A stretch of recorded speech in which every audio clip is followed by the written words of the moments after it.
लोह उन्हनि मादिनात मां आहे जिन ते क़ुर में रोशनी विधी वई ऐं असां लोह खे लाथो जंहिंमें सख़्त कुवत आहे ऐं माण्हुनि जे लाइ तमामु घणा फ़ाइदा आहिनि।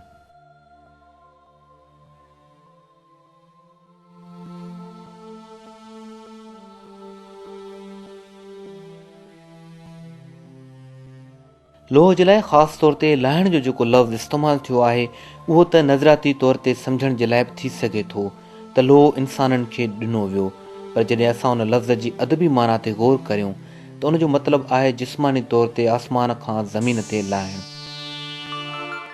असांखे अंदाज़ो थींदो त हीउ लफ़्ज़ हिकु वॾे अहम साइंसी मौजज़े जी तरफ़ इशारो आहे। उन जो सबबु हीउ आहे त जदीद फलकी खोजनाउनि मां ख़बर पई आहे त ज़मीन ते लभजंदड़ धाती लोह बैरूनी ख़िला में मौजूदु तमामु वॾनि सितारनि खां आयो आहे। काइनात में मौजूदु धारी धातूं सितारनि जे मर्कज़ में पैदा थियनि थियूं ऐं निज़ाम शम्सी में को अहिड़ो तरीक़ो मौजूदु कोन्हे जो लोह खे पाण ठाहे सघे। लोह सिर्फ़ु अहिड़नि सितारनि में पैदा थी सघे थो जेके सिज खां के हिसा वॾा हुजनि ऐं जिते गर्मीअ जो पदु कुझु लख डिग्री सेंटीग्रेड ताईं पहुचंदो हुजे।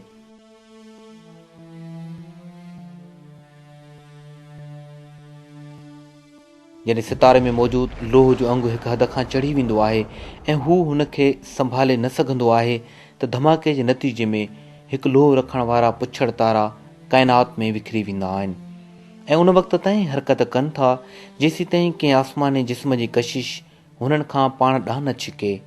उहो सभु कुझु ज़ाहिर करे थो त धाती लोह धरतीअ ते नथो जुड़े बल्कि ख़िला में मौजूदु सितारनि जे धमाके जे नतीजे में पुछड़ तारे जे ज़रिए ज़मीन ते आंदो वञे थो, बिल्कुलु अहिड़ी रीति जीअं आयत में बयानु कयो वियो।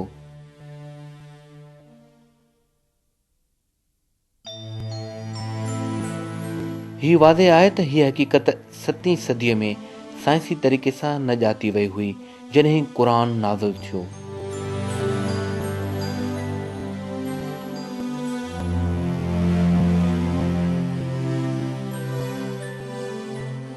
ऐं असां लोह खे लाथो जंहिंमें बेपनाह ताक़त आहे ऐं माण्हुनि जे लाइ केतिरा ई फ़ाइदा आहिनि। इन खां अलावा सूरह हदीद जी 5वीं आयत में जंहिंमें लोह जो हवालो ॾिनो वियो ॿ दिलचस्प खुफ़िया हिसाब रखे थी। अरबी ॿोली में या अबजद जे लिहाज़ खां अल हदीद जो अदद 57 आहे। सिर्फ़ हदीद जो अदद 26 लोह जे जदूल यानी एटमिक नंबर आहे।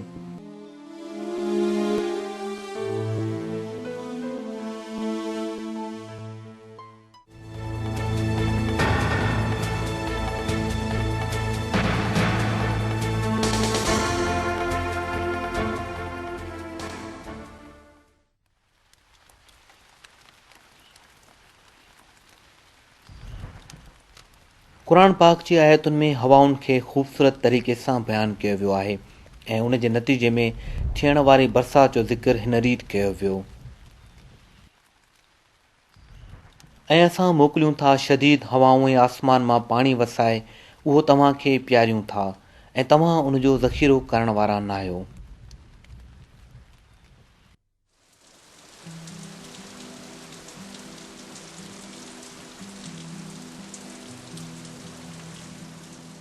हिन आयत में हिन ॻाल्हि जी निशानदेही आहे त बरसात जी तयारी जो पहिरियों मरहलो हवा आहे।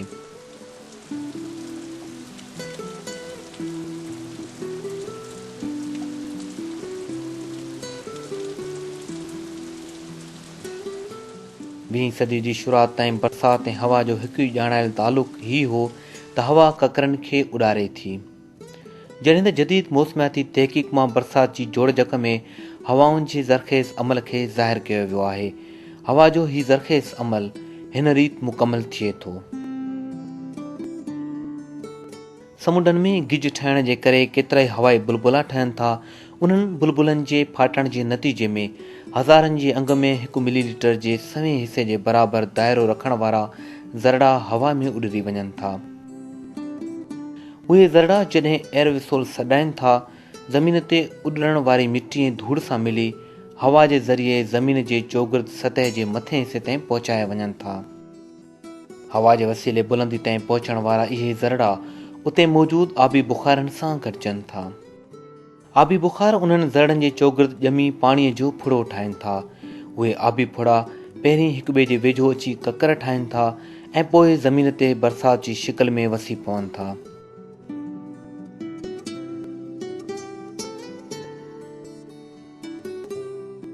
जीअं ज़ाहिर आहे, हवा पाणी में मौजूदु हिननि आबी बुख़ारनि खे ज़रख़ेज़ करे थी, जेके समुंड मां खणे थी ऐं आख़िरकार बारानी बादलनि में तब्दील करे थी छॾे।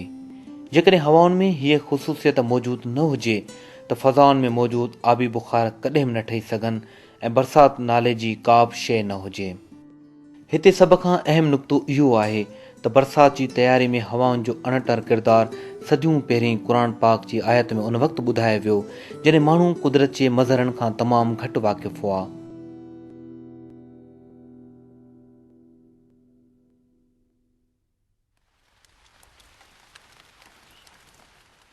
बरसाति जे मुतलिक़ हिकु ॿियो वाक़ियो जेको क़ुर में ज़िक्र थियल आहे उहो इहो त बरसाति मुक़ररु थियल अंदाज़े सां पवे थी।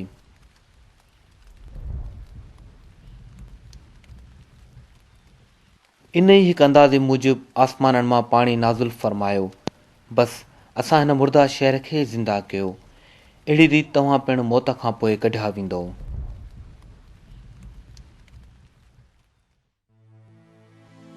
बरसाति जो हीउ अंदाज़ो जदीद तहक़ीक़ुनि खां पोइ साम्हूं आयो। अंदाज़ो लॻायो वियो आहे त हिक लम्हे में तक़रीबन 6 लख टन बुख़ार ज़मीन खां हवा में उॾामनि था। इहो ॻाणाटो हिक साल में सालियानो 513 खरब टन पाणी जे बराबरि आहे। हीउ तादाद सॼे साल में थियण वारी बरसाति जे मिक़दार जे बराबरि आहे। इन जो मतिलबु आहे त पाणी हिक मुक़ररु थियल अंदाज़े जे मुताबिक़ मुसलसल गर्दिश में रहे थो।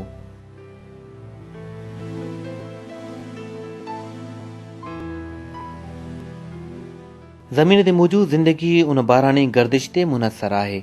माण्हू चाहे केतिरी टेक्नोलॉजी इस्तेमालु करे वठनि, उन गर्दिश खे हथरादू तौरु तख़लीक़ नथा करे सघनि। हिन तादाद खां मामूली तब्दीली बि हिकु वॾे माहौलियाती तवाज़ुन जो बहिरान पैदा करे छॾींदी, जंहिंजो नतीजो ज़मीन ते हयातीअ जो ख़ात्मो हूंदो। पोइ बि इहो कॾहिं नथो थिए ऐं हर साल बरसाति मुक़ररु थियल अंदाज़े सां पवे थी, जीअं क़ुर पाक में इंकिशाफ़ थियल आहे।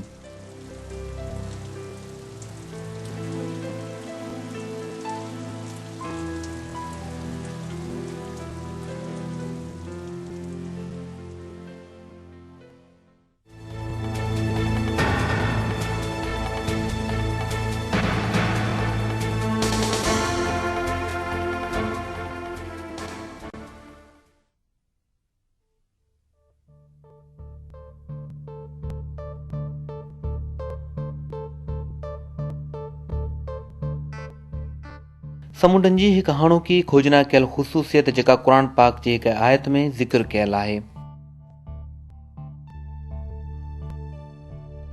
हुन 2 समुंड जारी करे छॾिया जेके हिक ॿिए सां मिली वञनि था।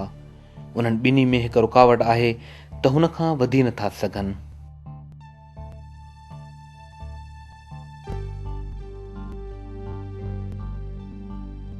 समुंडनि जे मिलण जी ख़ुसूसियत जिन में हिकु रुकावट रहे थी, वेझड़ाईअ में सामूंडी माहिरनि ॻोल्हे लधी आहे।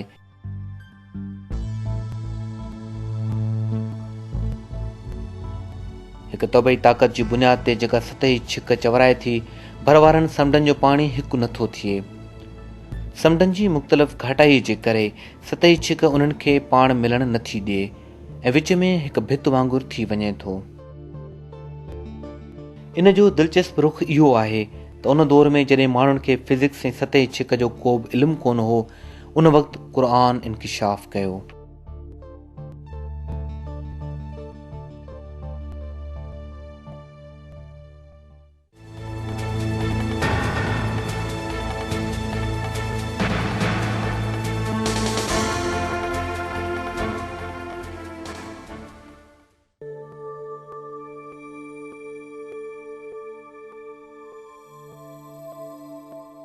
हाणोकी तख़लीक़ुनि खां पहिरीं सम्झो वेंदो हो त ॿार जी जिन्स जो तयन माउ जे घरड़नि मां थिए थो, या वधि में वधि हीउ त ॿार जी जिन्स नर ऐं मादा ॿिन्ही जे घरड़नि मां ठहे थी।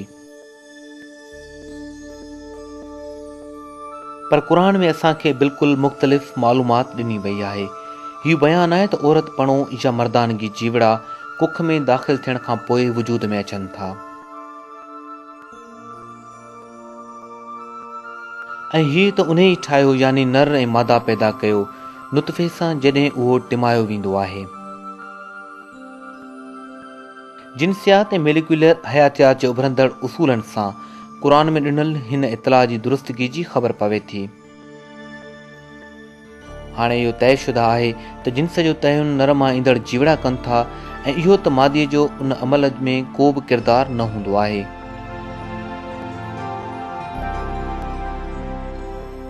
जिन्स जे तयन में क्रोमोसोम्स बुनियादी अंसर आहिनि। इंसान में लभजंदड़ 46 मां सिर्फ़ 2 क्रोमोसोम्स जिन्सी क्रोमोसोम्स जे तौर ते सुञाता विया आहिनि। ही 2 क्रोमोसोम्स नर में XY ऐं मादा में XX चवराइनि था छो त उन्हनि जी शिकिल उन्हनि अखरनि सां मिलंदड़ आहे। Y क्रोमोसोम्स उहा ज़ंजीर हूंदी आहे जंहिंमें मर्दानगी जो खुफ़िया शुमार थिए थो, जॾहिं X क्रोमोसोम्स ज़नाना खुफ़िया शुमार रखनि थियूं। हिक नए इंसान जी तख़लीक़ जो अमल उन्हनि ॿिन्ही क्रोमोसोम्स जे मिलाप सां शुरू थी वेंदो आहे जेके नर ऐं मादा में जोड़ीअ जी शिकिल में मौजूदु हूंदा आहिनि। जेके मादा में ॼम जे दौरान अलॻि थियनि था, ॿिए पासे मर्दाना जिन्सी घरड़ा 2 मुख़्तलिफ़ घरड़ा ठाहे थो, हिक में X क्रोमोसोम्स ऐं ॿिए में Y क्रोमोसोम्स हूंदा आहिनि। जेकॾहिं ज़नाना X क्रोमोसोम्स वारे घरड़े सां मिली वञे त ॿारु मादी हूंदी, जेकॾहिं इहो Y क्रोमोसोम्स वारे जीवड़े सां मिले त ॿारु नर हूंदो।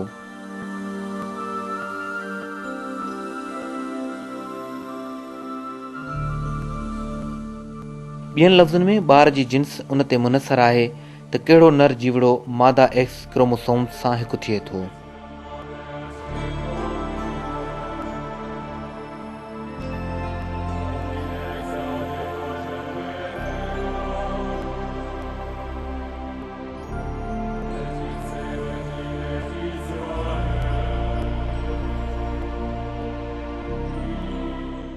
वीहीं सदी में जिन्सियात जी खोजना खां पहिरीं इन मां कंहिं बि ॻाल्हि जी ॼाण न हुई।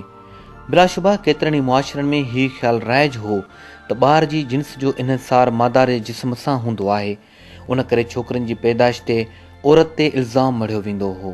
बहरहाल इंसानी जिन्स जी खोजना खां 13 सदियूं पहिरीं क़ुरान ही इंकिशाफ़ करे थो त ॿार जी जिन्स जो तयन मादी सां न पर उन्हनि जीवड़नि सां हूंदो आहे जेके नुतफ़े मां निकिरनि था।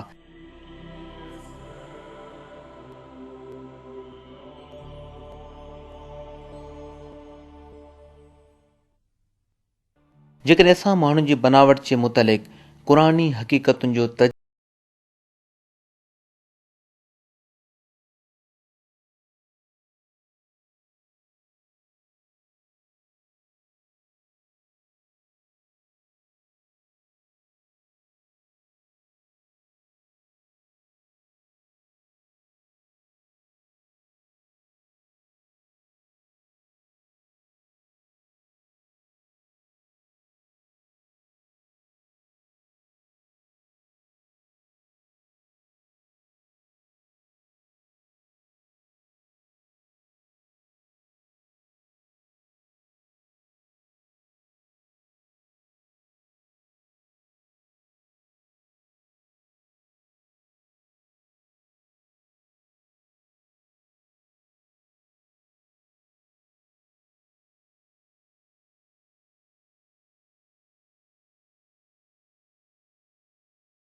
क़ुर में हिन ॼाण जे दौरान त अलाह जे लाइ मौत खां पोइ ज़िंदा करणु आसान आहे। इंसान जे आङुरियुनि जे निशाननि ते ख़ासि तौर ते ज़ोर ॾिनो वियो आहे। हा, ज़रूरु असांखे कुदरत आहे त हुन जी पूर दुरुस्त करे छॾियूं। आङुरियुनि जे निशाननि ते ज़ोर ॾियणु वॾी अहम माना रखे थो, छो त हर हिक जे आङुरियुनि जा निशान लासानी आहिनि। हर शख़्स जेको ज़िंदा आहे या कॾहिं हयात रही चुको आहे, आङुरियुनि जा लासानी निशान रखे थो। उन जे करे ई सॼी दुनिया में आङुरियुनि जा निशान अहिड़ी ज़ाती सुञाणप जे तौर ते इस्तेमालु कया वञनि था जंहिंजो इंसान बिला शिरकत गैर हासिल हूंदो आहे। पर अहम ॻाल्हि हीअ आहे त आङुरियुनि जा निशान सुञाणप जे तौर ते 19वीं सदीअ जे आख़िर में दरियाफ़्त कया विया। इन खां पहिरीं माण्हू आङुरियुनि जे निशाननि खे आम तसवुरु कंदा हुआ, जंहिंजी का ख़ासि अहमियत या माना कोन हुई। बहरहाल, क़ुर आङुरियुनि जे निशाननि, जंहिं हिन वक़्तु कंहिंखे बि पाण ॾांहुं मुतवजा न कयो हो, जो ज़िक्र कंदे उन जी अहमियत ॾांहुं ध्यानु छिकाईंदे असांजो तवजा मरकूज़ करे थो। उहा अहमियत जंहिंजी असांजे दौर में खोज न कई वई।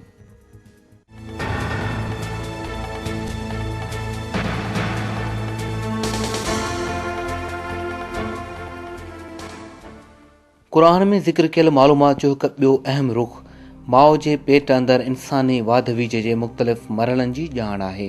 क़ुरानी आयतुनि में हीउ बयानु कयो वियो आहे त माउ जे पेट में पहिरीं हॾियूं जुड़ंदियूं आहिनि ऐं पोइ मांस जुड़ंदो आहे, जेको हॾियुनि जी चौधारी वरी ईंदो आहे। पोइ नुतफ़े खे असां ॼमियल रतु बणाए छॾियो, पोइ हुन रत जे लोथड़े खे गोश्त जो लोथड़ो बणाए छॾियो, पोइ गोश्त जे लोथड़े मां हॾियूं ठाहियूं, पोइ हॾियुनि खे असां गोश्त पाराए छॾियो, पोइ ॿी बनावट में पैदा करे छॾियो। बरकतुनि वारो आहे उहो अल्लाह, जेको बहितरीन ख़ालिक़ आहे।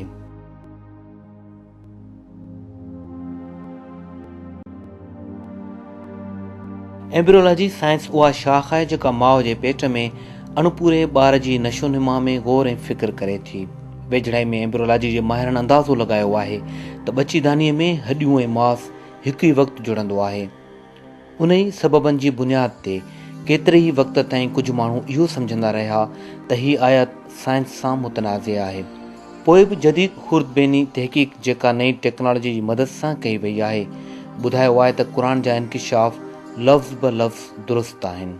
खुर्दबेनी जी सतह ते कयल उन्हनि तजवीज़ुनि मां मुशाहिदो थिए थो त माउ जे पेट में नशोनुमा जा मरहला उन ई रीति थींदा आहिनि जीअं आयतुनि में आहे। पहिरियों एम्ब्रियो जा तांदूरा कार्टिलेज हॾीअ में तब्दील थींदा आहिनि, पोइ हॾियुनि जी चौधारी मौजूदु तंदुनि मां चूंडियल मांस जा खरड़ा गॾु थी हॾियुनि खे मज़बूत बणाइनि था। इहो साइंसी किताबनि में उन्हनि खे लफ़्ज़नि में बयानु कयो वियो आहे। 7 हफ़्ते जे दौरान ढांचो जिस्म में फैलजणु शुरू कंदो आहे ऐं हॾियूं मुनासिब शिकिल इख़्तियार कंदियूं आहिनि।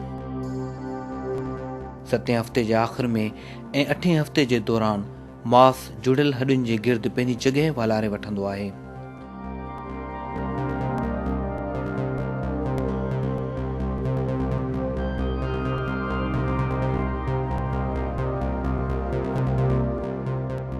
मुख़्तसरन इहो त इंसानी नशोनुमा जा मरहला जीअं क़ुर पाक में बयानु कयल आहिनि, जदीद एम्ब्रियोलॉजी जी मालूमात मूजिबि हिकु जहिड़ाई रखनि था।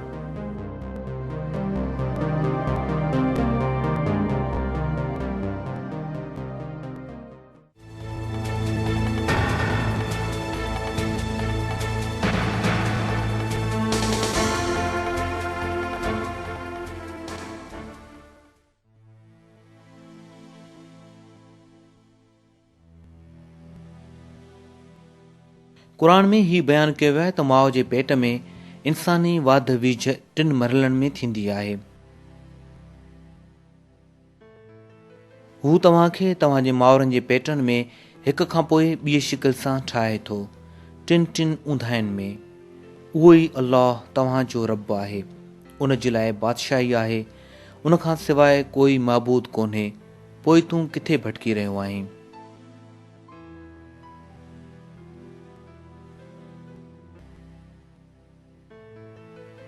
जीअं हिन आयत मां ज़ाहिर आहे ऐं हीअ निशानदेही बि कई वई आहे त इंसान माउ जे पेट में टिन मरहलनि में तख़लीक़ कयो वियो।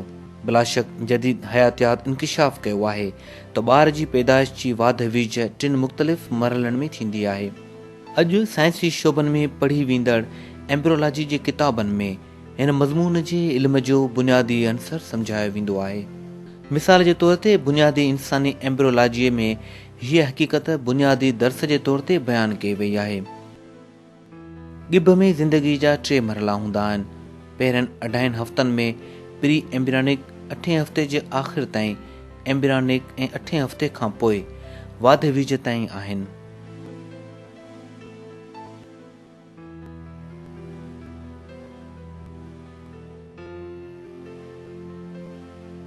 माउ जे पेट में नशोनुमा जे मुतलिक़ मालूमात सिर्फ़ जदीद उपटार खां पोइ मुशाहिदे में आई आहे।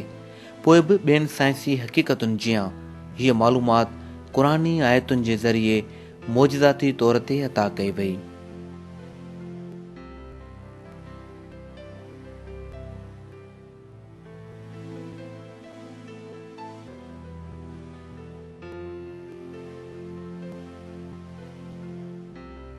हीअ हक़ीक़त आहे त क़ुरान में हीअ मालूमात उन वक़्तु ॾिनी वई जॾहिं इंसान खे तिबी शाहिदुनि जो तमामु घटि इल्मु हो।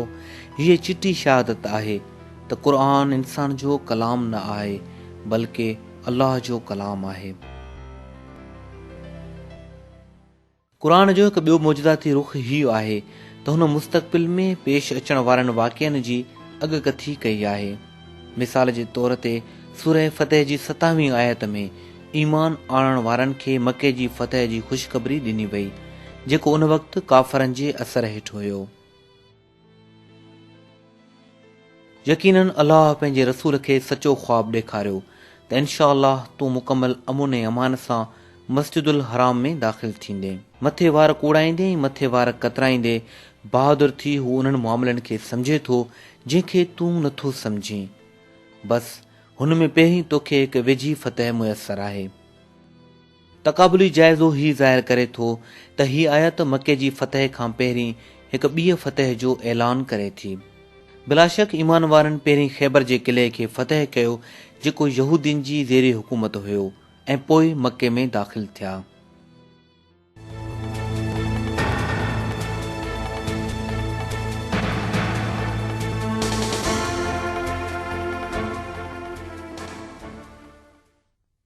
सूरह रोम जी पहिरीं आयत में मुस्तक़बिल जे बारे में ॿी ख़बर जेका क़ुरान पाक ॾिनी जंहिंमें बयानु कयो वियो त कुझु सल्तनतूं वॾी शिकस्त जो मुंहुं ॾिसंदियूं ऐं उन्हनि ते जल्दी फ़तह हासिल थींदी।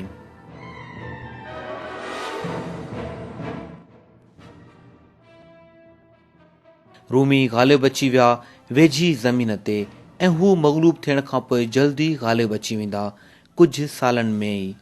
उन खां पहिरीं ऐं बाद में इख़्तियार अल्लाह ताला जो ई आहे।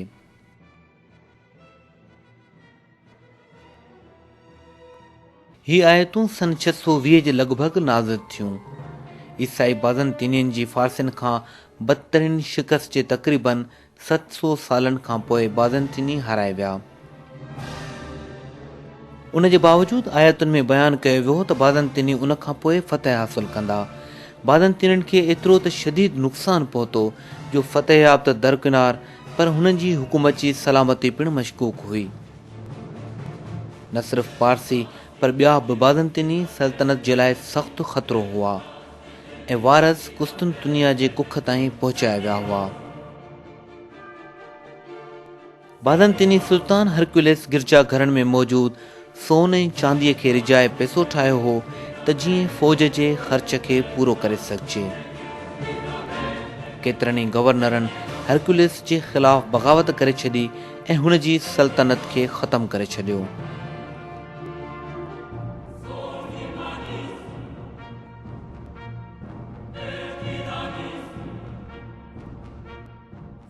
मेसोपोटामिया, सिलिसिया, शाम, फ़लस्तीन, मिस्र ऐं आर्मीनिया जेके बाज़ंतीनी सल्तनत जा हिसा हुआ फ़ारसियुनि जे हमले जो निशानो बणिया।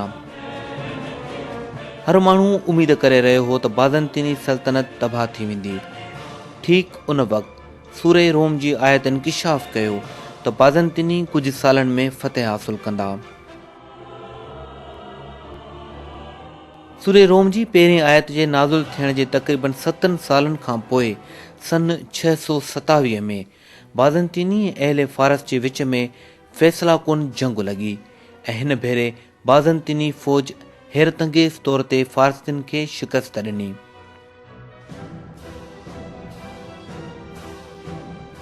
कुझु महीननि खां पोइ फारसियुनि खे बाज़ंतीनी सां मुआहिदो करणो पियो, जंहिं मूजिबि हू कब्ज़े कयल इलाइक़ा वापसि करण ते मजबूर हुआ। रोमिन जी फतह जंहिंजी क़ुर निशानदेही कई हुई, उहा ज़ाती तौर सच साबित थी। इन्हनि आयतुनि जो हिकु ॿियो मौजज़ो जेको मुनकशिफ थियो, उहा हिकु अहिड़ी जाग्राफियाई तब्दीली हुई जो उन में केरु दरियाफ़्त नथे करे सघियो। सूरे रोम जी 3 आयत में असांखे आगाह कयो वियो आहे त रोमी ज़मीन जे हेठिएं हिसे में शिकस्तयाब थिया। हीउ लफ़्ज़ अदनाउल अर्ज़ अरबी जे केतिरनि ई तर्जुमनि में वेझे वारनि जे इलाइक़े जी माना में वरितो वियो आहे। हीउ असुल बयान जो असुल मतिलबु न आहे। हिन लफ़्ज़ जी तश्कीली माना अदना यानी हेठियां मां वरिती वई आहे।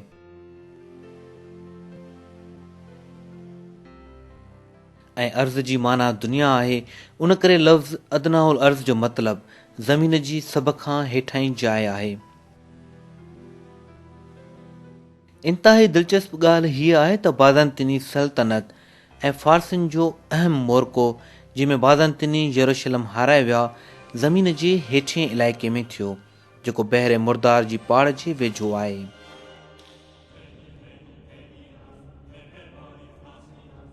जेको शाम, फ़लस्तीन ऐं उर्दुन जे संगम ते वाक़िए आहे। बहर मुर्दार जेको काटू 395 मीटर ऊनो आहे, ज़मीन जो सभ खां हेठाऊं इलाइक़ो आहे। उन जो मतिलबु आहे त बाज़ंतीनी दुनिया जे सभ खां हेठाएं इलाइक़े में अहिड़ी रीति शिकस्त खाधी जहिड़ी रीति आयत में ॿुधायो वियो हो। सभ खां दिलचस्प नुक़्तो हीउ आहे त बहर मुर्दार जी गहराई, जेका काटू 300 मीटर आहे, सिर्फ़ जदीद महारत सां मापे सघिजे थी। कंहिंजे लाइ बि उन वक़्तु हीउ ॼाणणु नामुमकिन हो त हीउ ज़मीन जो हेठाऊं तरीन हिसो आहे। उन जे बावजूदि क़ुर में हीउ इलाइक़ो ज़मीन जो हेठाऊं तरीन इलाइक़ो बयानु कयो वियो। उन करे असांखे हिकु ॿियो सबूत मिले थो त क़ुर इल्हामी बयानु आहे।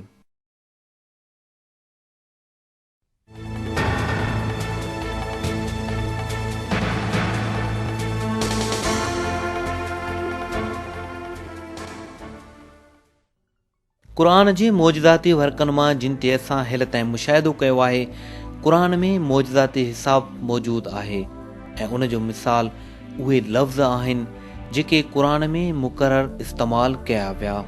कुझु लफ़्ज़ पंहिंजे हवाले सां ओतिरा ई भेरा दोहिराया विया आहिनि। हीउ उहे कुझु लफ़्ज़ ऐं उन्हनि जो ॻाणाटो आहे जंहिंखे क़ुर में दोहिरायो वियो आहे। लफ़्ज़ योम या ॾींहुं 365 भेरा दोहिरायो वियो। अयाम जेको हिन जो जमा आहे 30 भेरा। लफ़्ज़ चंड 12 भेरा दोहिरायो वियो। सज़ा जो लफ़्ज़ 117 भेरा दोहिरायो वियो। जॾहिं त जज़ा जेका क़ुर जो बुनियादी उसूल आहे, उनखे बिल्कुलु ॿीण ते दोहिरायो वियो। लफ़्ज़ दुनिया ऐं आख़िरत जे दोहिराइण जो ॻाणाटो पिणु बराबरि आहे, यानी 115 भेरा। 7 आसमाननि जो बयानु 7 भेरा दोहिरायो वियो। ख़ल्क़ुल समावात या तख़लीक़े काइनात बि 7 भेरा वरचायो वियो। लफ़्ज़ ईमान समूरे क़ुर में 25 भेरा दोहिरायो वियो।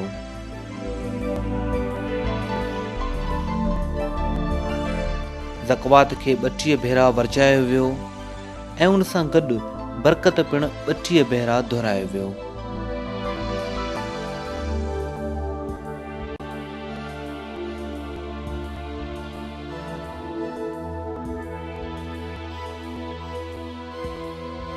इंसान जो लफ़्ज़ 65 भेरा इस्तेमालु कयो वियो। इंसानी तख़लीक़ जे कुल मरहलनि जो ॻाणाटो पिणु उन जे बराबरि आहे।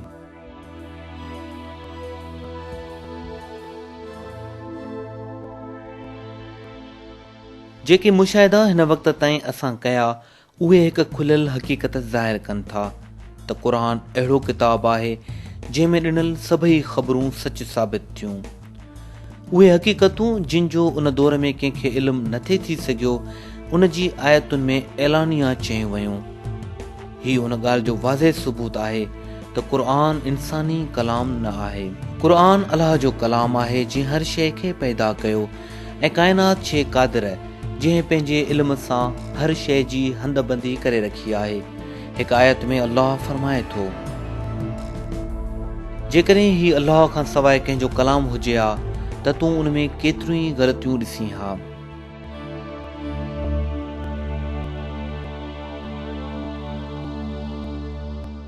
न सिर्फ़ एतिरो त क़ुर में का चुक कोन्हे, बल्कि हर उहा मालूमात जेका हिन में मौजूदु आहे हिन इलाही किताब जो मौजज़ो आहिनि। इंसान खे कहिड़ी शइ अल्लाह जे हिन इलाही किताब खे पंहिंजो वाहिद रहनुमा तस्लीम करण खां रोके रही आहे। पंहिंजी आयतुनि मां हिक में अल्लाह असांखे सॾे थो,